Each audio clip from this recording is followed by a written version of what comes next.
Praise the Lord. Hallelujah. Thank you, Lord. Thank you, Lord Jesus. Thank you, Lord Jesus.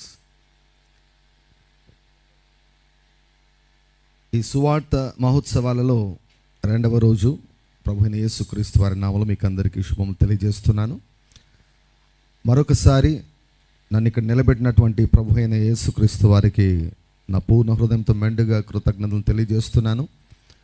నన్ను ఆహ్వానించినటువంటి దైవజనులు మరి అపోస్తలులు Abraham గారికి వారి కుటుంబానికి ప్రత్యేకంగా ధన్యవాదాలు తెలియజేస్తున్నాను.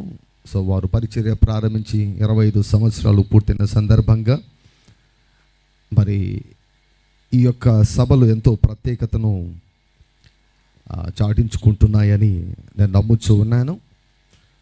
ఈ సభల కొరకు దేవుడు నాకు ఇచ్చినటువంటి పనిని, బాధ్యతను నేను నెరవేర్చుటకు నేను వచ్చి ఉన్నాను. నేను అటు నుంచి చెబుతున్న రీతిగా I'm prepared, I'm ready to preach the good news to all of you. దేవుని యొక్క వాక్యంలో 3 ప్రసంగాలు ఇప్పుడు నేను చేశాను. ఈ వాక్యాన్ని మీరు గ్రహించి ఉండవచ్చు.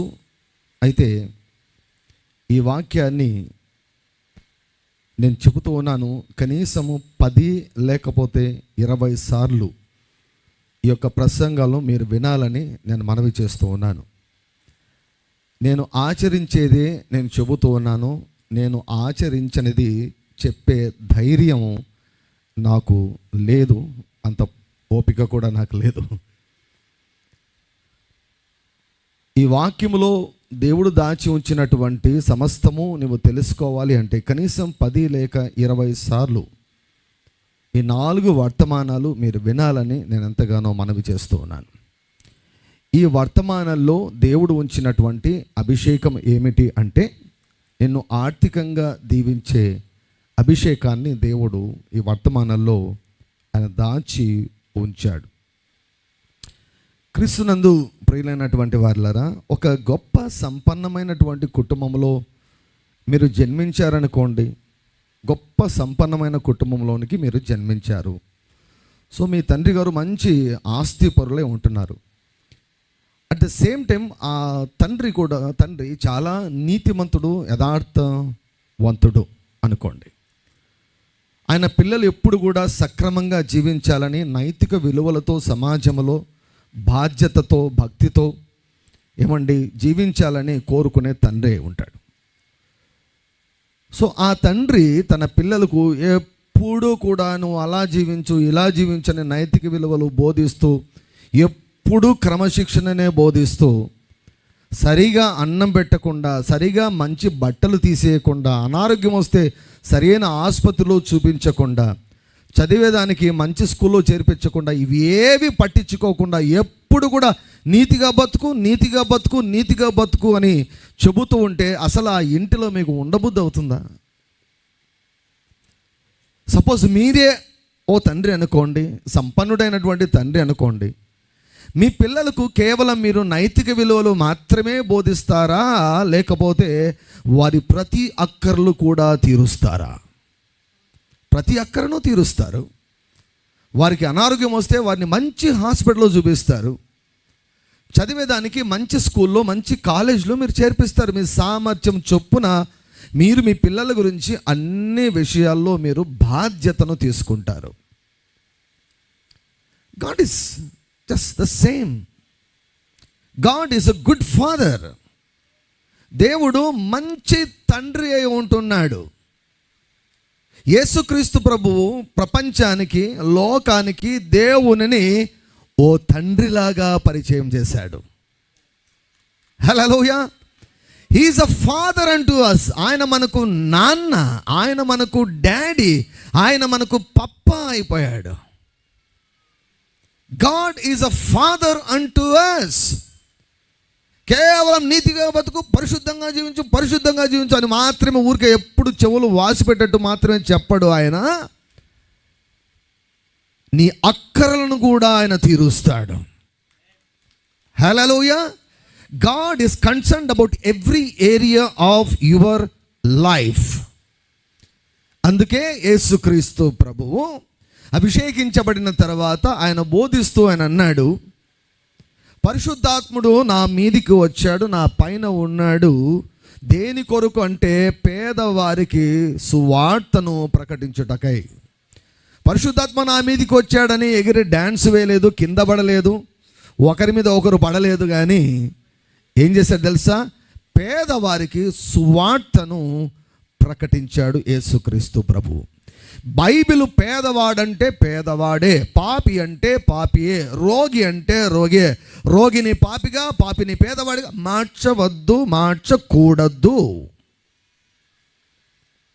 పేదవారికి సువార్త ఏమిటి అంటే నీవు పేదరికములో జీవించవలసిన, కొనసాగవలసిన అవసరం నీకు లేదు అని చెప్పడమే పేదవారికి శుభవార్త, సువార్త అయి ఉంటున్నది. యోవేలు గ్రంథంలో నేను చూపించాను. మొదటగా దేవుడు ఆర్థికంగా దీవించాలనుకుంటున్నాడు. అబ్రహామును పిలిచిన తర్వాత దేవుడు మొదటగా అబ్రహామును ఆర్థికంగా ఆశీర్వదించాడు.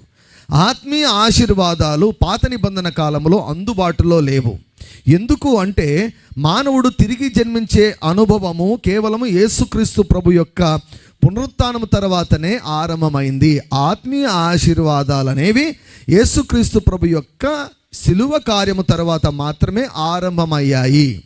సో గడిచినటువంటి దినాల్లో పాత నిబంధన కాలంలో ప్రపంచాన్ని దేవుడు తన వైపు త్రిప్పుకోవాలి అంటే దేవునికి ఆధారం మానవుడే, దేవునికి పబ్లిసిటీ మానవుడే.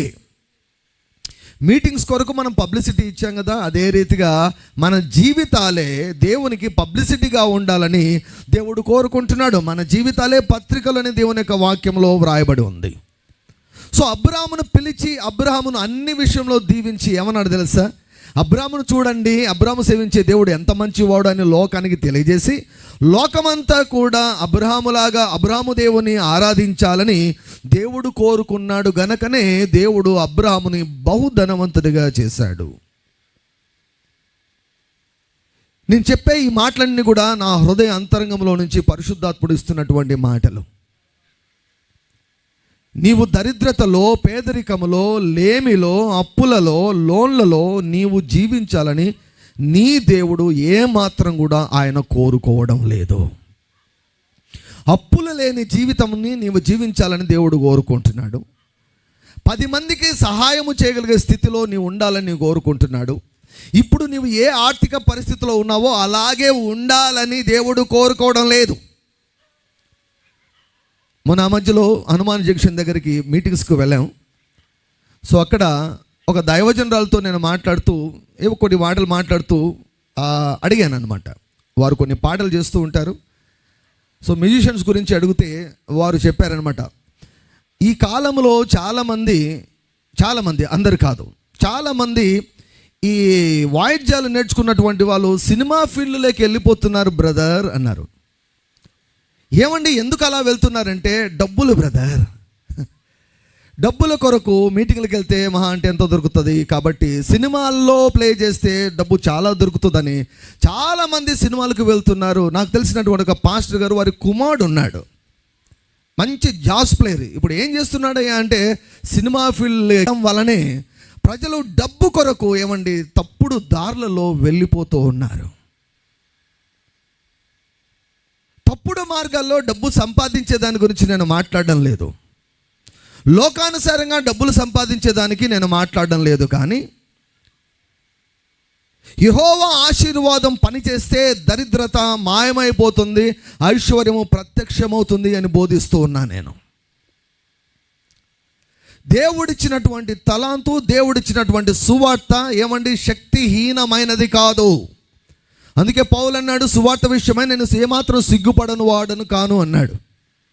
నమ్ము ప్రతి వానికి రక్షించుటకు, రక్షణ కలుగజేయుటకు దేవుని శక్తి అయి ఉన్నది అని పౌలు గారు చెప్పారు. పౌలు గారు అన్నారు, దరిద్రులమైనట్లుండి అనేకులకు ఐశ్వర్యాన్ని కలుగజేయు వారము అన్నాడు. ఈ బోధను వింటే డబ్బుల కొరకు ఒక్కరోజు కూడా నీవు విచారించవు, డబ్బుల విషయమై ఒక్కరోజు కూడా నీవు ఒత్తిడికి గురి కావు. నేను చెప్తున్నది సత్యం అండి. ఈ సత్యాన్ని మీరు విని గ్రహించి అంగీకరించి సత్యము ప్రకారం మీరు అడుగులు వేస్తే మీరు మీ యొక్క ఆర్థిక పరిస్థితిని బట్టి పరలోకం వైపు కన్నులెత్తి చేతులెత్తి, యేసయ్యా నీ కృతజ్ఞతలు ప్రభువా, నీవు నాకు ఇచ్చిన ఈ మంచి ఆర్థిక పరిస్థితిని బట్టి నీకు కోట్లాది కోట్లాది కృతజ్ఞతలు ప్రభువా అని నువ్వు చెబుతావు. నేను మరలా చెబుతున్నాను, ఈ 4 ప్రసంగాలను మీరు శ్రద్ధగా ఆలకించి, ప్రతి మాటను శ్రద్ధగా మీరు ఆలకించి, ఈ మాటలు నిజముగా యేసుక్రీస్తు ప్రభు డానియల్ జయంత్ అనే వ్యక్తి మారు రూపములో మాట్లాడుతున్నాడని నీవు గ్రహించి ఈ మాటల ప్రకారం నీవు అడుగులు వేస్తే, వచ్చే సంవత్సరం ఈ రోజుకు రాసుకోండి, మీ డైరీలో రాసుకోండి, మీ యొక్క మొబైల్స్లో నోట్ ప్యాడ్లో నోట్ చేసుకోండి, మీ ఆర్థిక పరిస్థితి ఇప్పుడున్న రీతిగా ఉండదు. హల్లెలూయా. 30 సంవత్సరాలుగా దేవునితో కలిసి నేను నడుస్తూ ఉన్నాను.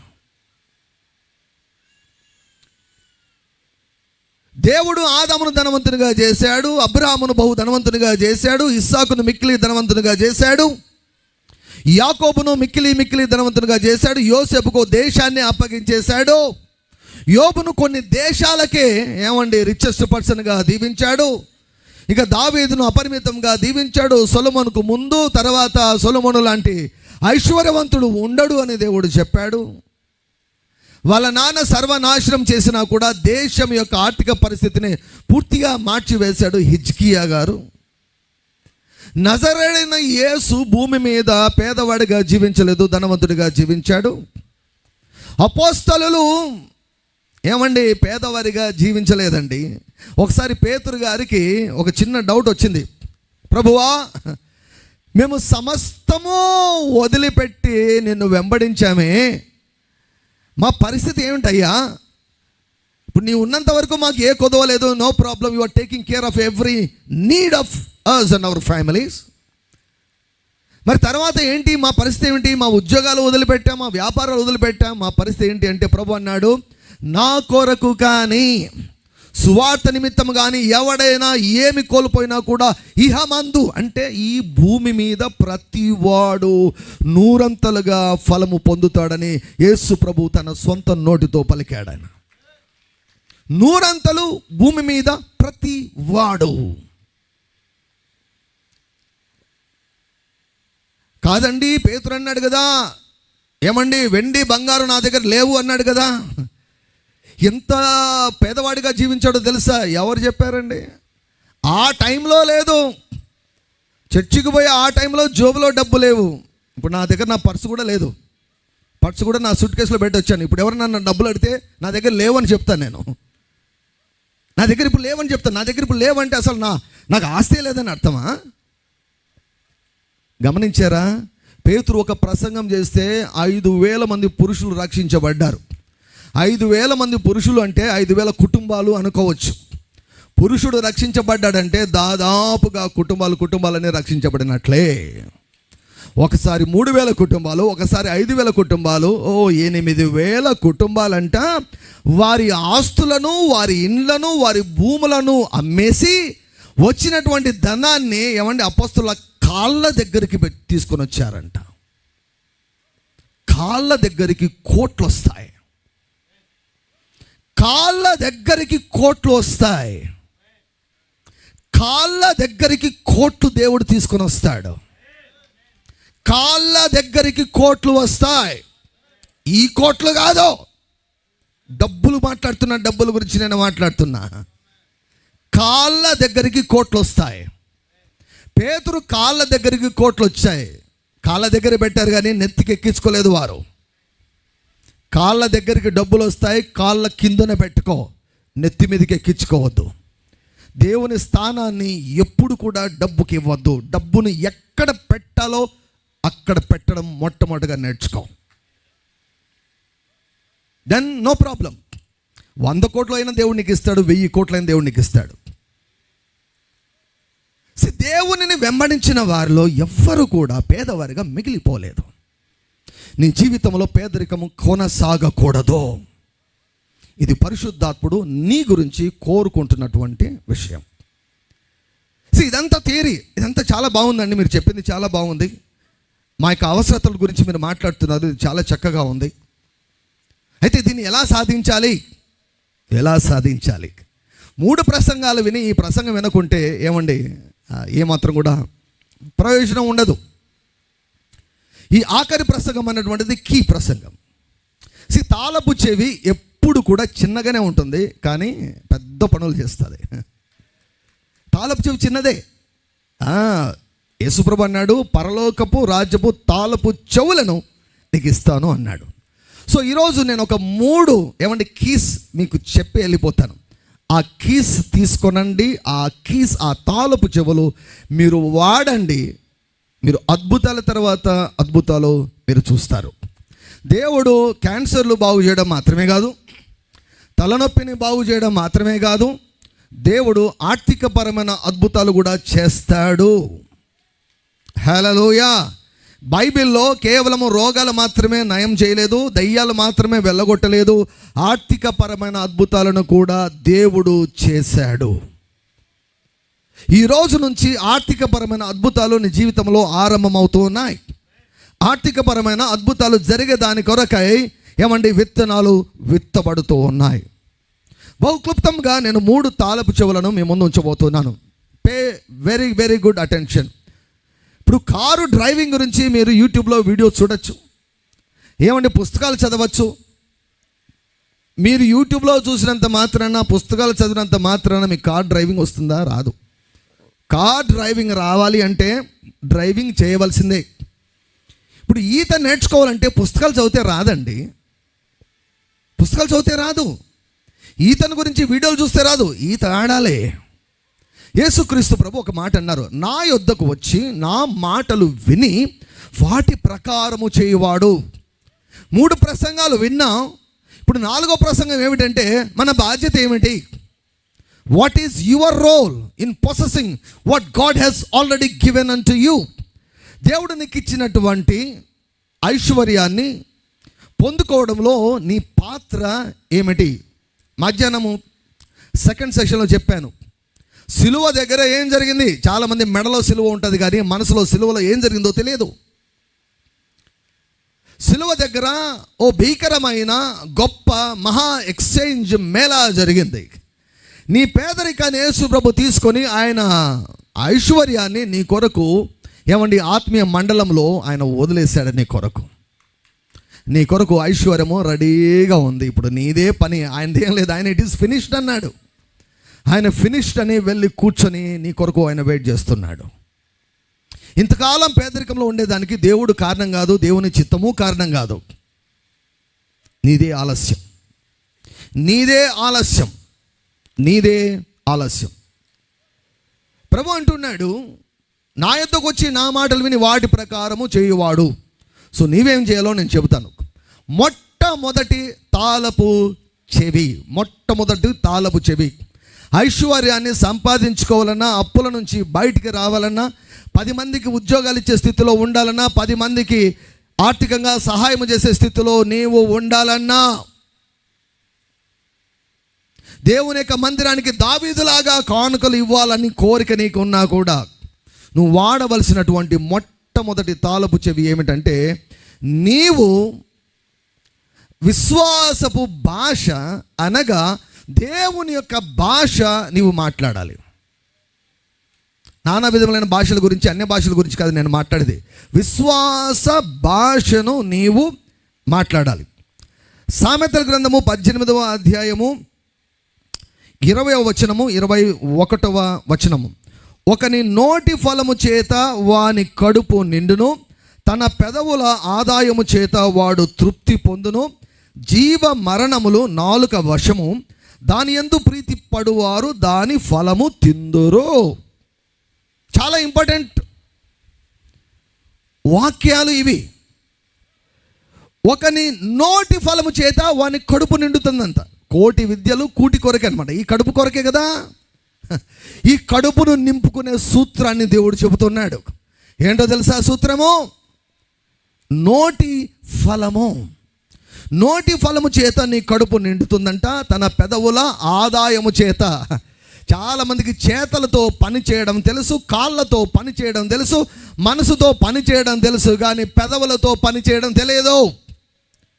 పెదవులతో ఉద్యోగం చేయి, పెదవులతో ఉద్యోగం చేయి, పెదవుల ఆదాయము చేత వాడు తృప్తి పొందను. Are you satisfied with your life? నీ జీవితం గురించి నీకు తృప్తి ఉందా? నీ ఆర్థిక పరిస్థితి గురించి నీకు తృప్తి ఉందా? తృప్తి లేకుంటే ఎక్కడ ప్రాబ్లం ఉందో తెలుసా? నీ నోటిలోనే ప్రాబ్లం ఉంది, నీ మాటల్లో ప్రాబ్లం ఉంది. దేవుడు మానవునికి మాత్రమే మాట్లాడే సామర్థ్యాన్ని ఇచ్చాడు. మానవుడు ఎంచుకొని మాట్లాడగలడు. దేవుడు మానవునికి పెదవులను, నాలుకను, మాటలను ఎందుకు ఇచ్చాడో తెలుసా? మొట్టమొదటి కారణము ఆయనను స్తుతించుట కొరకు. హల్లెలూయా. రెండవ కారణము నీకు ఏది కావాలో దానిని సృష్టించుట కొరకు. సంభాషించే దాని కొరకు కాదు, సమాచారాన్ని వారికి వీరికి తెలియజేసేదానికి కాదు. The main purpose of your tongue is to glorify God and number 2 is to create. నోటి మాటలలో సృష్టించే శక్తి ఉన్నది. ఇక్కడ ఏమంటున్నాడు? జీవ మరణములు దేవుని వశం అండంలా. జీవ మరణములు ఎవరి వశం అంట? నీ నాలుక వశం. నీ ముక్కు కింద ఉందే, నీ ముక్కు కింద ఉందే ఆ నాలుక వశము. ఏంటి జీవం అంటే ఏంటి, మరణం అంటే ఏంటి? ద్వితీయోపదేశకాండములో అంటాడు, దేవుడు అంటాడు, ఇదిగో ఆశీర్వాదమును శాపమును నీ ఎదుట ఉంచి ఉన్నాను, జీవమును మరణమును నీ ఎదుట ఉంచి ఉన్నాను, మేలును కీడును నీ ఎదుట ఉంచి ఉన్నాను, నీకు ఏది కావాలో కోరుకో. అంటే ఆశీర్వాదాలన్నిటిని కలిపి ఒక్క పదంలో చెప్పాలంటే జీవము అన్నాడు, శాపాలన్నిటినీ కలిపి ఒక్క పదంలో చెప్పాలంటే మరణము అన్నాడు అని. ఇప్పుడు ఏమంటున్నాడు తెలుసా? ఆ ఆశీర్వాదాలు శాపాలు ఎవరి వశంలో ఉన్నాయంట? నీ పెదవుల వశములో ఉన్నాయి, నీ నోటి వశములో ఉన్నవి. అంటే నీవు పేదరికాన్ని మాట్లాడితే పేదరికము సృష్టించబడుతుంది, బలపడుతుంది. అదే పేదరికాన్ని కాక నీవు ఐశ్వర్యాన్ని మాట్లాడితే ఐశ్వర్యాన్ని నీవు సృష్టించుకుంటావు. దేవుడు నీ కొరకు సమస్తము చేసినా కూడా దేవునితో నీవు సహకరించకుంటే దేవుడు నీ కొరకు ఏమి సిద్ధపరిచారో వాటిని నీవు స్వాధీనం చేసుకోలేవు. చాలామంది యేసు ప్రభువును స్వంత రక్షకునిగా అంగీకరించి పేదరికంతో చచ్చిపోయారు, పేదరికంతో జీవించారు, చచ్చిపోయారు. That was not God's will for their life. So దేవునితో మాటల ద్వారా సహకరించాలి. దేవుని భాషను మనం మాట్లాడాలి. దేవుని భాష ఏమిటో తెలుసా? యోవేలు గ్రంథం 3వ అధ్యాయం 10వ వచనం అంటాడు, బలహీనుడంట నేను బలహీనుడను అని అనుకోకూడదు, చెప్పకూడదంట.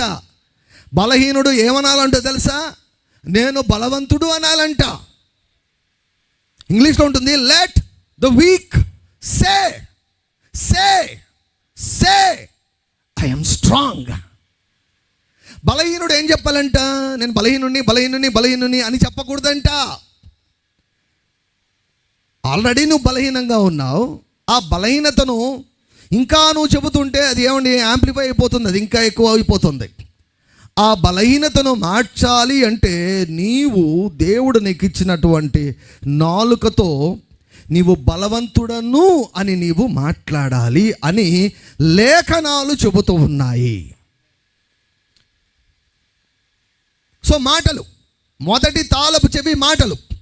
విశ్వాసపు భాషను మీరు నేర్చుకోనండి. దేవునితో మనం సహవాసం చేస్తే దేవునిలాగా మాట్లాడతాం. దేవుడు ఎలా మాట్లాడతాడు తెలుసా? లేని వాటిని ఉన్నట్లుగా మాట్లాడతాడు ఆయన. హల్లెలూయా. అర్థమైన వారు గట్టిగా హల్లెలూయా చెప్పండి. లేని వాటిని ఉన్నట్టుగా మాట్లాడతాడు ప్రభువు. ఒక దైవజనుడు చార్లెస్ క్యాప్స్ గారు అని, ఆయనతో ప్రభు అన్నాడంట, నా ప్రజలతో వచ్చినటువంటి పెద్ద తలనొప్పి ఏంటంటే వారు ఏమై ఉన్నారో దాని గురించే మాట్లాడుకుంటున్నారు, కానీ ఏమి కావాలో దాని గురించి వారు మాట్లాడడం లేదు అన్నాడంట. నీ పరిస్థితి మార్చాలి అంటే నీకు ఏం కావాలో అది మాట్లాడాలి. నీకు ఏది వద్దో దాన్ని మాట్లాడదు. ఎందుకో తెలుసా? నీవు ఏది ఎక్కువ మాట్లాడితే, ఏది ఎక్కువ నీ గురించి మాట్లాడితే అదే నీ జీవితంలో జరుగుతుంది. గుర్తుపెట్టుకో, జాగ్రత్త పడు. ఏది ఎక్కువ మాట్లాడితే అదే నీ జీవితంలో జరుగుతుంది. ఏం మాట్లాడాలి? దైవజనులు కెన్నెత్ హేగిన్ గారికి యేసుక్రీస్తు ప్రభు దర్శనంలో ఒక మాట చెప్పారంట. ఏమన్నారంటే, కనిపించి, ఎప్పుడు కూడా నాకు కొదువ ఉందని మాట్లాడొద్దు అన్నాడంట. మరి ప్రభువా కొదువ ఉన్నప్పుడు నేనేం చేయాలంటే నా దేవుడు సహాయం చేస్తాడు అని మాట్లాడు అన్నాడంట. వింటున్నారా? తాళపు చెవి ఇది. చిన్నవే పెద్ద పెద్ద పనులు చేస్తాయి. కాబట్టి ఈరోజు మొదలుకొని మీరు మీ భాషను మీరు మార్చుకోండి. డబ్బును గురించి ఆర్థికపరమైన విషయాల్లో మీ భాషను మార్చుకోనండి. ఏమని మాట్లాడడం మొదలు పెడతారంటే, నా దేవుడు శ్రీమంతుడు గనుక నేను కూడా ఆయన బిడ్డను గనుక నేను ఐశ్వర్యవంతుడను అని మాట్లాడడం మొదలు పెట్టండి. ఎలా మాట్లాడతాం పాస్టర్ గారు? నా బట్టలు చిరిగిపోయి ఉన్నాయి, 1 కోటి రూపాయలు అప్పు ఉంది, 10 లక్షలు అప్పు ఉంది, 50,000 అప్పు ఉంది, నేను ధనవంతుడని ఎలా మాట్లాడతానంటే, నీ ఉన్న స్థితిని నువ్వు మాట్లాడడం లేదు, నీవు సృష్టించేదానికి, నీ ఉన్న స్థితిని మార్చేదానికి నీవు మాట్లాడుతున్నావు. You are speaking to change your present situation. You are not explaining your present situation. నీ ప్రస్తుత స్థితిని నువ్వు వివరించలేదు. ఏమొస్తుందండి ప్రస్తుత స్థితిని నువ్వు వివరిస్తే? God cannot work if you keep on explaining your present condition. If God wants you to involve in your finances, speak his language. దేవుడు లేని వాటిని ఉన్నట్టుగా మాట్లాడతాడు. 100 సంవత్సరాలు వచ్చినటువంటి పిల్లలు లేనటువంటి ఏమండి అబ్రాహాముతో దేవుడు అన్నాడు, తండ్రి అని పిలుచుకోను అన్నాడు. కాల్ యువర్ సెల్ఫ్ ఫాదర్ అన్నాడు. Call your rich person. ధనవంతుడు అని మాట్లాడడం మొదలుపెట్టు. యెహోవా నా కాపరి, నాకు లేమి ఉండదు అని మాట్లాడు. నా దేవుడు నా దేవుడు నా దేవుడు తన ఐశ్వర్యం చొప్పున క్రీస్తు యేసునందు మహిమలో ప్రతి అక్కరను తీరుస్తాడు అని మాట్లాడండి. నా ఇల్లు గొప్ప ధననిధిగా మారుతుంది అని మాట్లాడండి. కలిమి సంపద చేత నా ఇల్లు నిండిపోతుంది అని మాట్లాడండి. నా కొట్లు ధాన్యంతో నిండిపోతాయని చెప్పండి. నా యొక్క గానుగలలో క్రొత్త ద్రాక్షరసం పొంగి పొర్లుతుంది అని చెప్పండి. నేను అనేకులకు అప్పిచ్చే స్థితిలో ఉంటాను అని మాట్లాడండి. నా దేవుని నేను ప్రేమిస్తున్నాను కనుక నా యొక్క కొట్లను ధాన్యంతో నింపుతాడు, ఆయన నన్ను ఆస్తికర్తనుగా చేస్తాడని మాట్లాడండి. నేను మంచివాడును కనుక నా పిల్లలను ఆస్తికర్తలుగా చేస్తాను అని మాట్లాడండి. నా ప్రతి అక్కరను నా దేవుడు తీరుస్తాడని మాట్లాడండి. ఇప్పుడున్న స్థితిలో నేను వచ్చే నెల ఉండను, ఇప్పుడున్న స్థితిలో వచ్చే సంవత్సరం నేను ఉండను అని మాట్లాడండి. This is God's language. దేవుడు తనకు కావాలనుకున్నవి ఎలా సృష్టించాడు? ఆలోచించి సృష్టించాడా? నో, హి స్పోక్. చీకటి ఉంది, వెలుగు కావాలనుకున్నాడు, వెలుగు కలుగును గాక అన్నాడు. భూమి కావాలనుకున్నాడు, ఏమీ లేనప్పుడు మాట్లాడి భూమిని సృష్టించాడు. మన కళ్ళ కనిపించే ప్రతిదాన్ని కూడా దేవుడు మాట్లాడి సృష్టించాడు. దేవుడు నీకు ఇచ్చినటువంటి ఐశ్వర్యాన్ని స్వాధీనం చేసుకోవాలంటే మొట్టమొదటిగా నీ భాషను నీవు మార్చుకోవాలి. కొంతమంది నీ గురించి తక్కువగా మాట్లాడుతూ ఉంటే అది దీనత్వం అనుకుంటారు. దీనత్వం కాదు, అది ఏమండి అజ్ఞానం అంటాను. నీవు పొరుగువు కాదు, నీవు పుత్రుడవు. నీవు ధనహీనుడవు కాదు. అకార్డింగ్ టు గాడ్స్ వర్డ్, దేవుని యొక్క వాక్య ప్రకారము క్రీస్తునందు నువ్వు ఏమై ఉన్నావో నువ్వు తెలుసుకోవాలి. నీ తండ్రి ధనవంతుడైతే నువ్వు ఆల్రెడీ ధనవంతుడివి. దేవునికి ఇచ్చేశాడు, నేను ధనవంతుడిగా చేసేసాడు. సో మొదటి తాళపు చెవి ఏమిటంటే మాటలు. అందరు చెప్పండి, మాటలు. కాబట్టి ఈ రోజు నుంచి నాకు ఈ కొదవ ఉంది, ఈ లోటు ఉంది అని నీ ఆ కొదవ గురించి, అక్కర గురించి మాట్లాడద్దు. ఏమండి, ప్రచారం చేసుకోవద్దు. నా దేవుడు నా ప్రతి అక్కరను తీరుస్తాడని నీ మాటలను విడుదల చేయి. దేవుడు చాలాసార్లు నువ్వు ప్రార్థన చేసేటప్పుడు మాట్లాడే భాష కంటే ఆమెనన్న తర్వాత ఏం మాట్లాడతావో దాన్ని చూస్తాడు. ఆమెన అయిపోయిన తర్వాత, ప్రార్థన అయిపోయిన తర్వాత నీ అనుదిన జీవితంలో నీ ఫైనాన్సెస్ గురించి నువ్వు ఏం మాట్లాడుతున్నావు దానిని దేవుడు చూస్తాడు. నువ్వు మాట్లాడే ప్రతి మాట ఆయన చెవిలో మాట్లాడినట్లుంటుంది. దేవుని యొక్క వాక్యం సెలవిస్తుంది, దానినే మాట్లాడు. దేవుడు నీ అక్కలు తీరుస్తాడు అని చెబుతున్నాడు. క్రొత్త జీతం వచ్చినా కూడా పాతది ఇంకా మిగిలి ఉంటుందని దేవుడు చెబుతున్నాడు. నీవు చేయు ప్రతి ప్రయత్నము కూడా వర్ధిల్లుతుందని దేవుడు చెబుతున్నాడు. ఆకాశపడి తన మంచి ధననిధిని తెరుస్తాను, జాలనంత పట్టుకోలేనంత విస్తారమైన దీవెనను కుమ్మరిస్తానని దేవుడు చెబుతూ ఉన్నాడు. సో ఈ వాక్యాలను మీరు మాట్లాడడం దయచేసి మీరు ఈ రోజు నుంచి మీరు ప్రారంభించండి. కొన్ని మాసాలు ఈ రీతిగా చేయండి, మీ జీవితంలో పెను మార్పులను మీరు చూస్తారు అని నేను తెలియజేస్తున్నాను.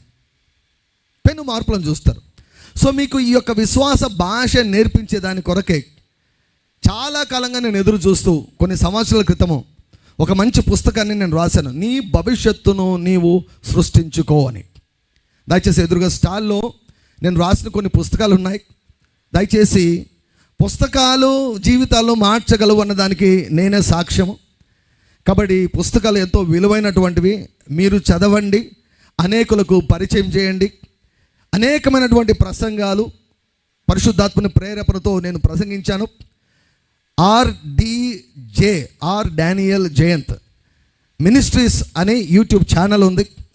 అనేక వందలాది వర్తమానాలు ఉన్నాయి. మీకు వీలున్నప్పుడంతా కూడా వర్తమానాలు వినండి. వర్తమానాలు వినే మంచి అలవాటును మీరు అలవర్చుకోవాలని నేను మనవి చేస్తూ ఉన్నాను. భాషను మార్చుకోవాలి. పేదరికము నీ నోట ఉండకూడదు.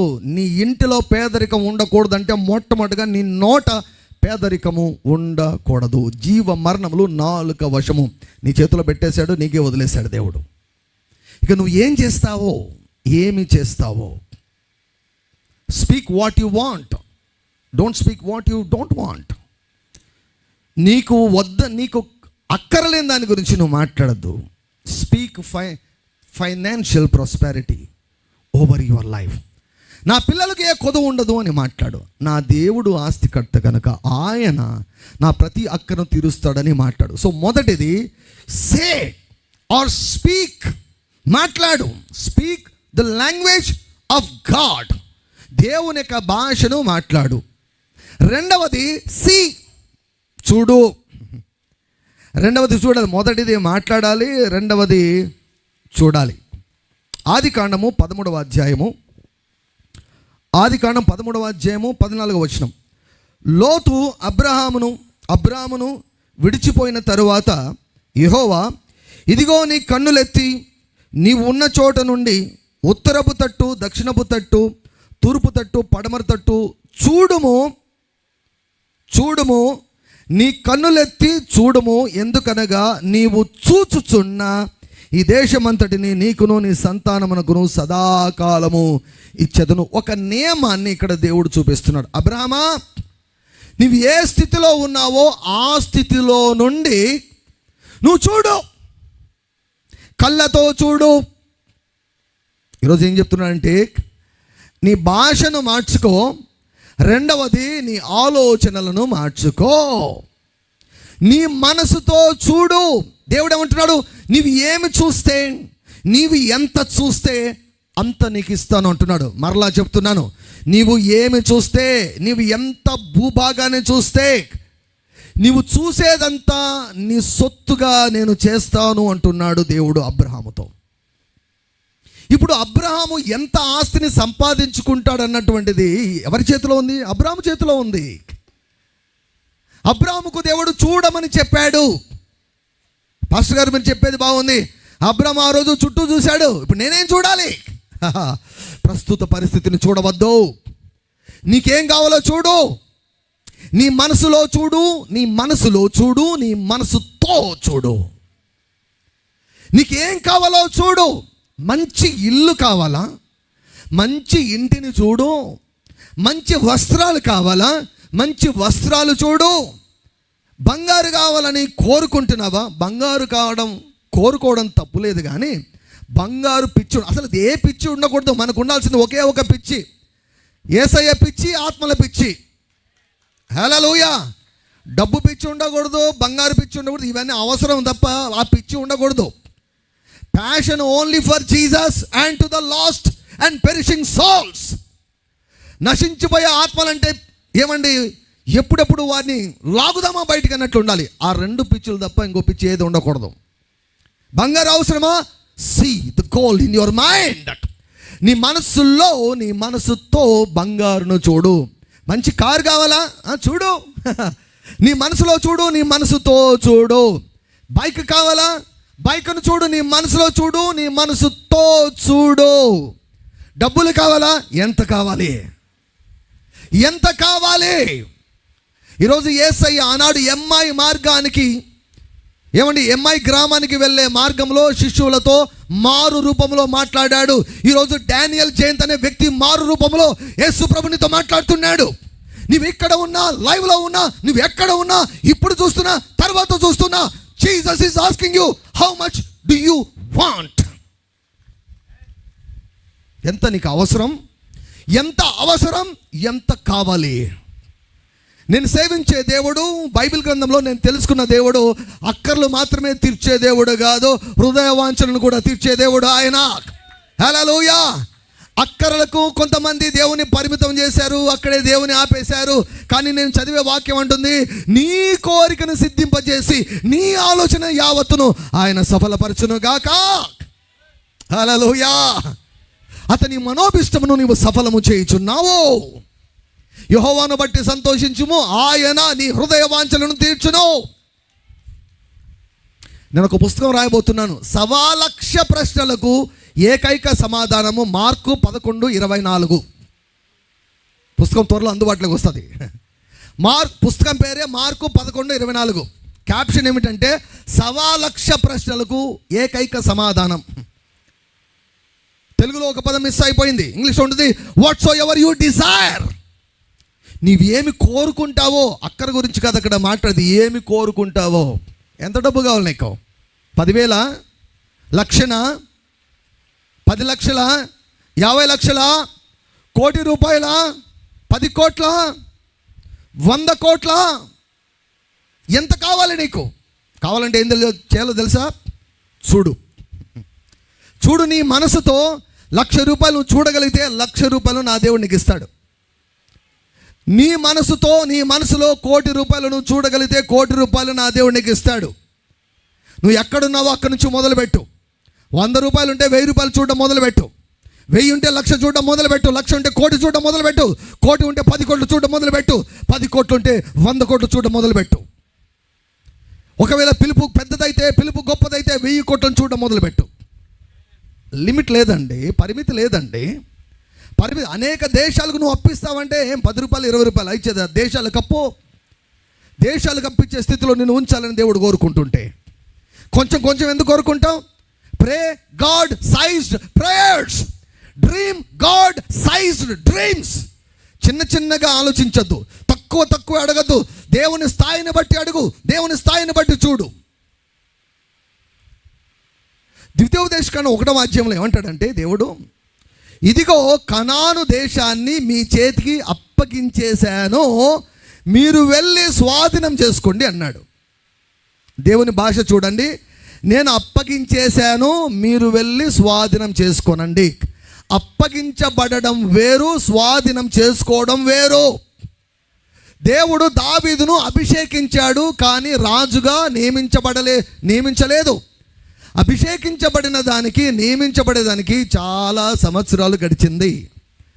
కనాను దేశాన్ని దేవునికి దృష్టిలో ఇశ్రాయేలుకి ఇచ్చేశాడు. ఏమన్నాడు తెలుసా? వెళ్ళి స్వాధీనం చేసుకోండి అన్నాడు. అదే రీతిగా ఐశ్వర్యాన్ని దేవునికి ఇచ్చేశాడు, నువ్వు స్వాధీనం చేసుకోవాలి. నువ్వు స్వాధీనం చేసుకోవాలంటే ఏం చేయాలి?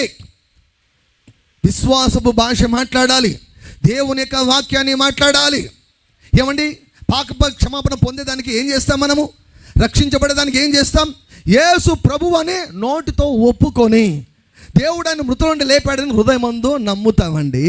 నమ్మి మాట్లాడితే విపరీతమైన అద్భుతాలు జరుగుతాయి. హల్లెలూయా. సో మీరు వాక్యం వింటుంటే మీకు విశ్వాసం వస్తుంది. విశ్వాసం వచ్చిన తర్వాత విశ్వాసానికి క్రియ కలపాలి. నమ్మావు గనుక నీవు మాట్లాడాలి, నమ్మావు గనుక నీవు చూడాలి. నమ్మిన దానికి సూచన ఏమిటి? You speak about your future. నీ భవిష్యత్తు గురించి మాట్లాడు. నీ భవిష్యత్తు గురించి దేవునికి హానికరమైన ఉద్దేశాలు లేవు. బంగారు భవిష్యత్తును నీ కొరకు దేవుడు సిద్ధపరిచాడు. బంగారు భవిష్యత్తును నీకు, నీ పిల్లల కొరకు దేవుడు సిద్ధపరిచాడు. హల్లెలూయా. కాబట్టి ఇవే మాట్లాడు, ఇవే నీ మనసులో చూడు, నీ మనసుతో చూడు. నువ్వు ఏం చూస్తే దాన్ని పొందుకుంటావు. ఈరోజు వరకు నా జీవితంలో నేను సంపాదించినవన్నీ కూడా ఈ రీతిగా నేను సంపాదించాను. హల్లెలూయా. నా గురించి ఎక్కువ చెప్పేదానికి, ఏమండి, ఫైనాన్షియల్ కండిషన్ గురించి ఎక్కువ చెప్పేదానికి నాకు సమయం లేదు. మరొకసారి అవకాశం వచ్చి చెబుతాను. నా గురించి చెప్పుకోవడం ఎందుకు, అన్నిటికంటే ముఖ్యమైనది దేవుని యొక్క వాక్యం. దేవుని యొక్క వాక్యాన్ని మీరు అంగీకరించగలిగితే ఆటోమేటిక్గా మీ జీవితాలు గొప్ప సాక్ష్యాలుగా మార్చబడతాయి. నేను ఎప్పుడు కూడా పేదరికపు భాషను మాట్లాడను, విశ్వాస భాషనే మాట్లాడతాను. నా మనసుతో ఎప్పుడు కూడా నాకు ఏం కావాలో వాటిని మాత్రమే చూస్తాను. నాకు అక్కరలేనివి నేను మాట్లాడను, నాకు అక్కరలేనివి నేను చూడను. అప్పులను చూడొద్దు, అప్పుల వాళ్ళను చూడొద్దు. అప్పులు తీర్చబడితే ఎలా ఉంటుందో ఆ జీవితాన్ని చూడు. అప్పులు లేని జీవితాన్ని చూడు. నీ పిల్లలు మంచి స్థితిలో ఉండడం నువ్వు చూడు. 10 మందికి నువ్వు దాన ధర్మాలు చేస్తున్నట్టు చూడు. ఈసారి మీరు రావాలి. పాస్టర్ గారు, తండ్రి గారు, అబ్రాహం గారు, ఈసారి మీటింగ్లకు మీరేం డబ్బులు పెట్టుకోవద్దండి, నేను ఒక్కని పెడతానన్న అని రాగలగాలి. నువ్వు నేను ఒక్కని పెడతానండి, నా దేవుడు అంటే నాకు ఇష్టము. నశించిపోయే ఆత్మలు రక్షించబడాలి, రక్షించబడినటువంటి వారు దీవించబడాలి, నేను ఒక్కని పెడతానండి అని రావాలి. నీవు దావీదులాగా మారాలండి. ఎప్పుడు ఇలాగే ఉంటారా ఆర్థికంగా?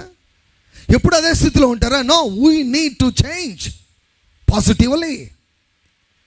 కొంతమంది పతనమైపోతుంటారు, ఇంకా తగ్గిపోతుంటారు ఫైనాన్షియల్గా. తగ్గకూడదు.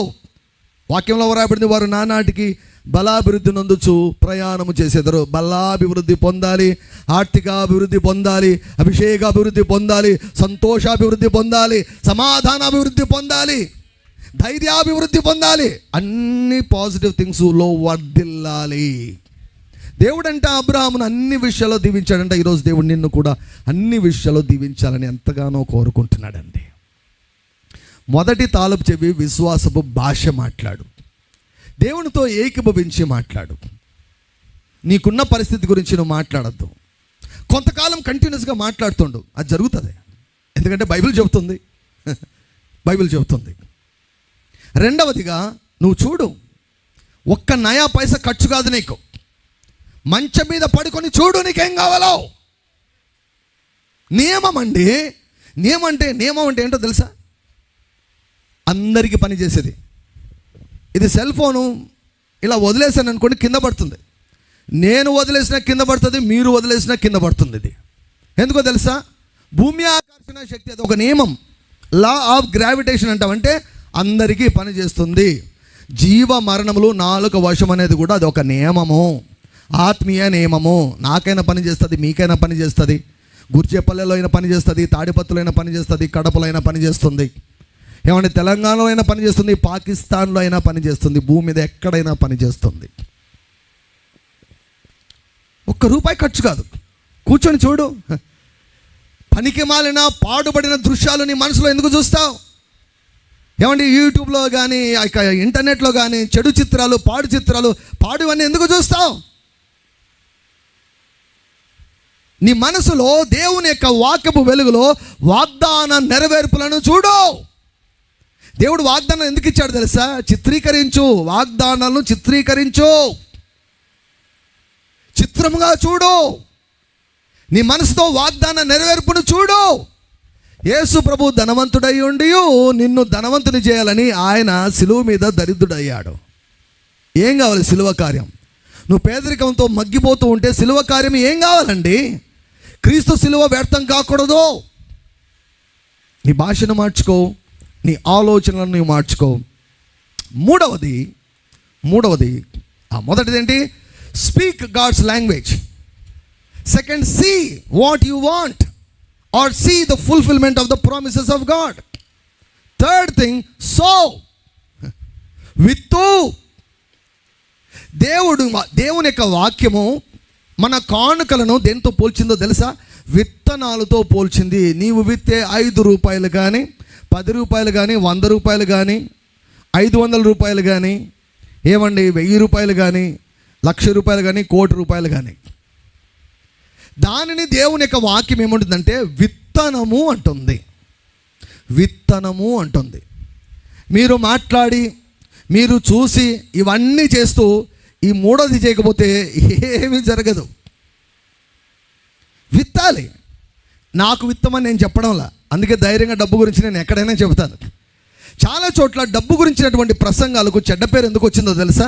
ప్రసంగం చెప్పేది నాకు డబ్బులు ఇవ్వండి అని అడుగుతారు చాలామంది. దానివలన ఈ బోధకు కాస్త చెడ్డ పేరు వచ్చింది. సో గనుక దేవుడు నాకు కృపను అనుగ్రహించాడు, నాకు కావలసిన ధనం ఇచ్చాడు. మనుషుల పైన, మనుషులు ఇచ్చే కానుకల పైన నేను ఆధారపడవలసిన అవసరం లేదు. నాకు డబ్బులు అవసరమే నేను ఈ వాక్యం చెప్పడం లేదు, నీకు డబ్బులు ఇప్పించేదానికి నేను వాక్యం చెబుతున్నాను. నేను హల్లెలూయా. నీవు ఏ సంఘానికి వెళుతున్నావో, ఏ సంఘంలో దేవుడు నిన్ను నాటాడో అక్కడ నీవు కానుకలు విత్తు. నీకు 10 ఎకరాల పొలం ఉంది. ఏమండి, వర్షాలు పడ్డప్పుడు విత్తనాలు విత్తేటప్పుడు ఒక్క విత్తనం విత్తలేదు. కోతకాలం అప్పుడు అక్కడికి వెళ్ళి నాకు పంట లేదని ఏడిస్తే ఏమంటారండి లోకమంతా? నువ్వు విత్తావా అని అడుగుతారు. విత్తకుండా పంట ఎలా వస్తుందండి? దేవుని యొక్క రాజ్యంలో ఇది ఒక నియమము. పౌలు గారు అన్నారు కొంచెముగా విత్తువాడు కొంచెముగా పంట కోస్తాడు, సమృద్ధిగా విత్తువాడు సమృద్ధిగా కోస్తాడు. నీకు ఎంత పంట కావాలో ఎవరి చేతిలో ఉందో తెలుసా? నీ చేతిలోనే ఉంది. నీ దగ్గర ఉండే ఆ విత్తనాలు, నీ దగ్గర ఉండే 10 రూపాయలు, నీ దగ్గర ఉండే 100 రూపాయలు, 500 రూపాయలు, అవి విత్తనాలుగా చూడు. ఒక అద్భుతమైనటువంటి ముఖ్యమైనటువంటి మాట చెప్పి నేను ముగిస్తాను. ఒక దైవజనునికి యేసుక్రీస్తు ప్రభు ముఖాముఖిగా కనిపించి ఆ దైవజనునితో ఒక మాట అన్నాడు. నా పిల్లలు ఇస్తున్నటువంటి కానుకలను నేను 100 రెట్లుగా విస్తరింపజేసి వారికి ఇవ్వలేకపోతున్నాను అన్నాడంట. నేను మరలా చెప్తున్నాను, మీ యొక్క ఆలోచన విధానాన్ని, మీ యొక్క ఆర్థిక పరిస్థితిని నేను చెప్పబోయే మాటలు పూర్తిగా మార్చివేస్తాయి. ఒక దైవజనునితో ముఖాముఖిగా యేసుక్రీస్తు ప్రభు మాట్లాడుతూ, ఎంత మంచివాడండి యేసయ్య. పోయి మత్సంగా బైబిల్ చదువుకొని వదిలేసినచ్చు మనల్ని. బైబిల్ను చాలాసార్లు పొరపాటుగా మనం అర్థం చేసుకుంటున్నాం కనుక వివరించేదానికి కొన్నిసార్లు దేవునితో సన్నిహితంగా నడిచే వారికి దేవుడు దర్శనమిచ్చి వాక్యాల యొక్క అర్థం చెబుతూ ఉంటాడు. ఇటువంటి దైవజనులు ఉండడం నిజంగా క్రీస్తు సంఘానికి ఎంతో ఆశీర్వాదకరమైన విషయం అండి. ప్రభు చెప్పాడంట, నా పిల్లలు ఇస్తున్నటువంటి కానుకలను నేను 100 రెట్లుగా నేను విస్తరింపజేసి నేను ఇవ్వలేకుండా ఉన్నాను 2 కారణాలను బట్టి అన్నాడంట. ఆ దైవజనుడికి ఎంతో ఆసక్తితో, ప్రభు ఏంటయ్యా 2 కారణాలు, ఆ 2 కారణాలు ఏంటయ్యా అని అడిగితే ప్రభు చెప్పాడంట, మొట్టమొదటి కారణము, నా పిల్లలు నేను చెప్పినటువంటి అమౌంట్ విత్తడం లేదు, వారికి నచ్చినట్లు విత్తుతున్నారు అన్నాడంట. నేను చెప్పిన అమౌంట్ ఇవ్వడం లేదు, నేను చెప్పినటువంటి ఎంత డబ్బు ఇమ్మని నేను చెబుతున్నానో, ఎంత డబ్బు కానుకగా ఇవ్వమని నేను చెబుతున్నానో అది ఇవ్వడం లేదు, అవిధేయతను నేను దీవించలేను అన్నాడంట. సో కాబట్టి ఇప్పుడు మనం ఏం చేయాలి? దేవుని స్వరం వినాలి. కెన్నెత్ హేగిన్ గారితో ప్రభు చెప్పాడంట, హేగిన్, నా స్వరము నా నడిపింపు నీవు తెలుసుకుంటే నేను గొప్ప ధనవంతునిగా చేస్తాను అన్నాడంట. ఈరోజు ఆయన క్యాంపస్ కొన్ని 100 ఎకరాలు ఆయన క్యాంపస్ ఉంది టూల్సా, ఓక్లహోమాలో. ఇటువంటి వారు అనేక మంది ప్రపంచంలో ఈరోజు పరిచర్య చేస్తూ ఉన్నారు. దేవుని స్వరం వినే ఓపిక లేదు చాలామందికి. కానుకల టైం అప్పుడు ఏదో ఒకటి తీయడం వేయడం. కొంతమంది కానుకలప్పుడు కానుక వేసేసి వెళ్ళిపోతుంటారు, అదేదో భిక్షం వేసినట్లు. దేవుడు ఒక అమౌంట్ చెప్పాడు. ఎంత అమౌంట్? బైబిల్ గ్రంథంలో 10వ భాగం ఇమ్మన్నాడు. అది ఒక అమౌంట్. నీవు 10వ భాగం ఇవ్వకుంటే దేవునిని బట్టి నీవు ఎప్పటికీ ధనవంతుడివి కాలేవు. ఎందుకంటే నువ్వు కనెక్ట్ కాలేవు దేవునితో. 10వ భాగము ఇచ్చేవాడిని 10వ భాగం గురించి నేను మాట్లాడుతున్నా. 10వ భాగం గురించి నెగిటివ్గా మాట్లాడేవారు యూట్యూబ్లో చాలామంది ఉన్నారు. ఒకటే సైన్ ఏంటంటే వారంతా కూడా 10వ భాగం గురించి ఎవరైతే వ్యతిరేకంగా మాట్లాడతారో వారు దొంగలు, దేవుని దగ్గర దొంగిలుతూ ఉన్నారు, వారు దేవునికి 10వ భాగాలు ఇవ్వరు కనుక వాటికి వ్యతిరేకంగా మాట్లాడుతున్నారు. అంతే. గుడ్డి గుర్తు, కొండ గుర్తు మీకు. కొత్త నిబంధనలో హెబ్రీలోకి వ్రాయబడిన పత్రిక 7వ అధ్యాయంలో 10వ భాగాలు మీరు ఇచ్చేది పాస్టర్కు కాదు, యేసు ప్రభు చేతిలో పెడుతున్నారు. హల్లెలూయా. 10వ భాగాలు మాత్రమే కాదండి, కొన్నిసార్లు దేవుడు ప్రత్యేకమైన కానుకలు ఇవ్వమని దేవుడు నీకు ప్రేరేపిస్తాడు. కనుక్కో, దేవుని సన్నిధిలో కూర్చో, ప్రభువా ఈ అప్పుల నుంచి నేను బయటికి రావాలి. కొన్నిసార్లు నేను ఏం చేస్తాను తెలుసా? జోబులో డబ్బులు పెట్టుకొని, ప్రభువా ఈ విత్తనాలయ్యా, ఎవరికి విత్తనాలి, ఎవరి జీవితంలోకి విత్తాలి, ఏ పరిచర్యలోకి విత్తాలి, ఏ దైవజనునికి కానుక పంపించాలి, ఈ విత్తనాలు ఎక్కడ విత్తాలి అని ఎదురు చూస్తుంటాను దేవునికి నడిపింపు కొరకు. విత్తనాలు పెట్టుకొని, విత్తనాలు లేవా? దేవుని యొక్క వాక్యం అంటుంది, విత్తువానికి విత్తనము దయచేవాడు, తిండకు ఆహారం దయచేవాడు కూడా ఆయనే. విత్తనాలు లేకపోతే అడుగు, ప్రభువా విత్తనాలు లేవయ్యా, విత్తనాలు ఇవ్వు అని అడుగు. విత్తనాలు వచ్చిన తర్వాత విత్తనాలు తినవద్దు, విత్తనాలను నాటో. ప్రభు కంప్లైంట్ ఏమిటంటే, నేను చెప్పిన అమౌంట్ ఇవ్వడం లేదు. వారికి ఎవరు ఏదో ఊహించుకొని ఏదో నామకట్టంగా ఆచారబద్ధంగా వేస్తున్నారు తప్ప నా స్వరము విని గౌరవప్రదమైన రీతిలో వారు కానుకలు ఇవ్వడం లేదు. ఇది మొదటి కారణము. రెండవ కారణం వారు కానుక ఇచ్చిన తర్వాత ఇక మర్చిపోతున్నారు అన్నాడంట. ఏమండి, 5 ఎకరాల పొలం ఉంది, మీరు విత్తనము విత్తారు, విత్తనం విత్తి మర్చిపోయి మీ పనుల్లో మీరు మునిగిపోతారా? లేకపోతే ఏమంటే పంట వచ్చేంత వరకు దాన్ని జాగ్రత్తగా చూసుకుంటారా? బైబిల్ ప్రకారము నీవే విత్తాలి, నీవే పోషించాలి, పంట కోతకు వచ్చిన తర్వాత నీవే కొయ్యాలి. కొడవలి తీసుకొని నీవే కొయ్యాలి, దేవుడు కొయ్యడు. విత్తేది నీవు, నీరు పెట్టవలసింది నీవు, కోయవలసింది నీవు. అయితే వృద్ధి కలిగించేది దేవుడు. హల్లెలూయా. వృద్ధి కలిగించే బాధ్యత దేవునిది. విత్తాల్సిన బాధ్యత, నీరు కట్టవలసినటువంటి బాధ్యత, కోతకు వచ్చిన తర్వాత కొడవలి తీసుకొని కోయవలసినటువంటి బాధ్యత నీది. పంట నీ ఇంటికి రాదు, నీవు కోసుకోవాలి. ప్రభు చెప్పిన మాట ఏమిటంటే, విధేయతతో వారు విత్తడం లేదు, విశ్వాసముతో వారు విత్తడం లేదు. విశ్వాసం అంటే ఏమిటి? నిరీక్షింపబడు వాటి యొక్క నిజ స్వరూపం. నిరీక్షణతో విత్తాలి, నిరీక్షణతో కానుకలు ఇవ్వాలి. ఈ కానుక నేను చేత్తో దేవునికి ఇస్తున్నాను, కానీ ఇది విస్తరించి మరలా నా చేతిలోకి కాదు, నా ఒడిలోనికి రాబోతుంది. హల్లెలూయా. చేతితో కానుకిస్తే దేవుడు నీ చేతికి ఇవ్వడు. ఎందుకో తెలుసా? నీ చేయి పట్టుకోలేదు, సరిపోదు. కాబట్టి ఏమంటాడు? ఒడిసి పట్టుకో అంటాడు దేవుడు. ఒడిలోకి వేస్తాడు. చేతితో ఇవ్వు, ఒడిని ఒడిసి పట్టుకో, దేవుడు కుమ్మరిస్తాడు. విధేయతతో విత్తాలి, విశ్వాసంతో విత్తాలి. ఒక పుస్తకం పెట్టుకోండి, ఒక డైరీ పెట్టుకోండి. ఏ రోజు ఎంత కానుక దేవునికి రాజ్యంలో విత్తేవారు రాసుకో. దానికి ఫలం వచ్చాక దేవుడు చెబుతాడు, దీనికి ఫలం ఇది అంటాడు. టిక్ వేసుకొని హల్లెలూయా చెప్పి సంఘంలో సాక్ష్యం ఇచ్చి దేవుని యొక్క మంచితనం గురించి పొగడు, కొనియాడు. 10 మంది నిన్ను చూసి నేర్చుకుంటారు. No down. Whatever sow in the kingdom of God, no down. దేవుడు నమ్మదగిన వాడు, దేవుడు నమ్మదగిన వాడు. దేవుడు ఎవరికి బాకీ ఉన్నాడు. ఆయన పద్ధతి ప్రకారము, ఆయన ప్రణాళిక ప్రకారము దేవునికి రాజ్యంలో విత్తినప్పుడు 100 పంటను దేవుడు దయచేస్తాడు. 100 పంటను. ప్రతి ఆదివారం సాయంకాలం అనంతపురంలో మాకు సర్వీస్ ఉంటుంది, ఉదయకాలం తాడిపత్రిలో సర్వీస్ ఉంటుంది. సాయంకాలం సర్వీస్లో 100 పంట గురించి నేను మాట్లాడుతున్నాను. 100-fold blessing.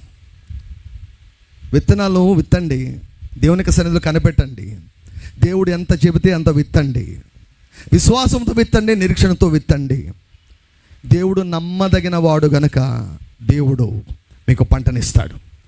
పౌలు గారు ఫిలిప్పీలకు రాస్తుంటాడు, నాకు అవసరమై నేను చెప్పడం లేదు, కానీ మీ లెక్కకు విస్తారమైన ఫలం రావాలని చెప్పుచున్నాను అన్నాడు. మీరు విత్తే విత్తనాలకు విస్తారమైన ఫలం ఇవ్వాలని దేవుడు కోరుకుంటున్నాడు. Hallelujah. How to possess what God has already given you. దేవుడు నీకు సిద్ధపరిచినటువంటి ఐశ్వర్యాన్ని సంపాదించుకోవడం ఎలా? మొదటగా ఇక్కడ నోటిలో నుంచి దరిద్రం పోవాలి, రెండవది మనసులో నుంచి దరిద్రం వెళ్ళిపోవాలి, మూడవది చేతిలో నుంచి పిసినితనము దరిద్రం వెళ్ళిపోవాలి. ఈ మూడిట్లోంచి దరిద్రం వెళ్ళిపోయింది అంటే ఇక ఐశ్వర్యం రెడీగా ఉందన్నమాట. ఏమంటే నాగార్జున సాగర్ డ్యాముకు ఆ గేట్లు వేసినప్పుడు నీళ్ళన్నీ కూడా స్టోర్ అప్ అవుతాయి. ఒక్కసారి గేట్లు ఎత్తితే ఎలా ఉంటుందండి? అలా దేవుడు గేట్లు ఎత్తుతాడు. దేవుడు గేట్లు ఎత్తితే నీ అకౌంట్లు సరిపోవు, నీ జోబులు సరిపోవు, నీ ఇల్లు కూడా సరిపోదు. హల్లెలూయా. ఎందుకంటే యేసుక్రీస్తు ప్రభు ఎంతైనా నమ్మదగినటువంటి దేవుడు. ఆయన ధనవంతుడయ్యుండియో తన దారిద్రత వలన నీవు ధనవంతుడు కావాలని నీ నిమిత్తము శిలువ మీద ఆయన దరిద్రుడు అయ్యాడు. ఆదామును బట్టి మనము దరిద్రులమేమో కానీ యేసయ్యను బట్టి మనము ధనవంతులం అయ్యాం. అది లోకానికి తెలియాలి అంటే ఆ యొక్క ఐశ్వర్యాన్ని నువ్వు అనుభవించాలంటే మొదటగా నీ మాట తీరు మార్చుకో, రెండవదిగా నీ ఆలోచనలు మార్చుకో, నీకు ఏం కావాలో దాన్ని చూడు, మూడవదిగా దేవునికి రాజ్యంలో విత్తడం మొదలు పెట్టు. ఎలా విత్తాలి? అందరూ చెప్పండి, విధేయత. గట్టిగా చెప్పండి, విధేయత. విధేయతతో విత్తాలి, విశ్వాసముతో విత్తాలి. పంట వస్తుంది అని విత్తాలి, ఫలము దేవుడు ఇస్తాడని విత్తాలి.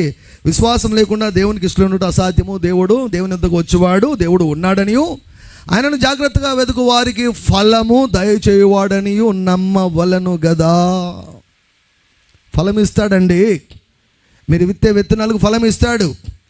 ఎన్నిసార్లు ఎంత విత్తావు, ఎంత ఫలాన్ని కోసుకున్నావు ఐడియా లేదు కదా. చాలామందికి తెలియదు అంటున్నారు. వాయ్? ఎందుకో మర్చిపోయారు మీరు. మీ విశ్వాసాన్ని ఉపయోగించడం లేదు. గలతీ 6లో వ్రాయబడిన ప్రకారం చివరిగా ఈ మాట చెప్పి నేను ముగిస్తాను.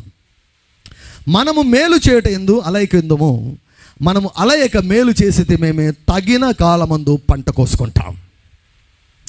మాట్లాడడంలో, మనసులో నీకు కావాల్సినవి చూడడంలో, దేవుని యొక్క రాజ్యంలో విధేయతతో విశ్వాసముతో విత్తడంలో కొనసాగు, ఓర్పుతో కొనసాగు, కొంతకాలం కొనసాగు. యేసయ్యకు కొంచెం టైం ఇవ్వు.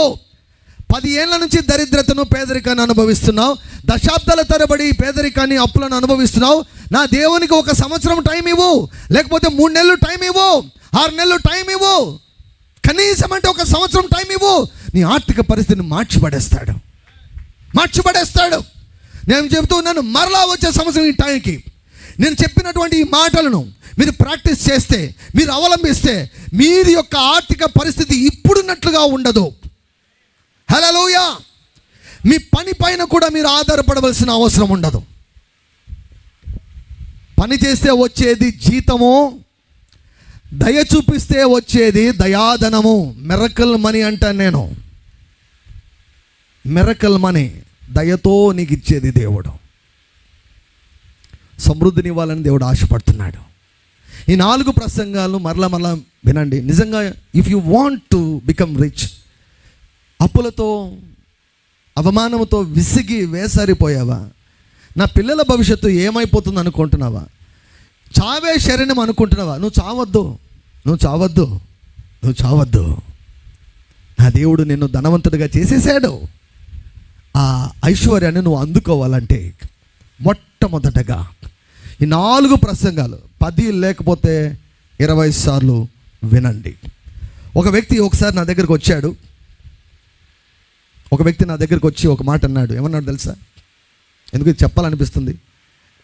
సార్, నాకు అప్పులు చాలా ఉన్నాయి, చచ్చిపోవాలని అనిపిస్తుంది, కిడ్నీ అమ్ముకోవాలనుకుంటున్నాను, మీరు నాకు సలహా చెప్తారా? మీరు డాక్టర్ కదా, పాస్టర్ కదా అన్నారు. అంటే నేను చెప్పాను, బాబు నువ్వు చావద్దు, నంబర్ 1. రెండవది, నువ్వు కిడ్నీలు కూడా అమ్ముకోవద్దు, నంబర్ 2. అయితే నేను చెప్పింది ఒకటి చెయ్యి, 3 నెలలు క్రమంగా చర్చికి రా అని చెప్పాను. 3 నెలలు క్రమంగా చర్చికి రా అంటే 2 వారాలు వచ్చాడు, 3వ వారము అడ్రస్ లేదనమాట.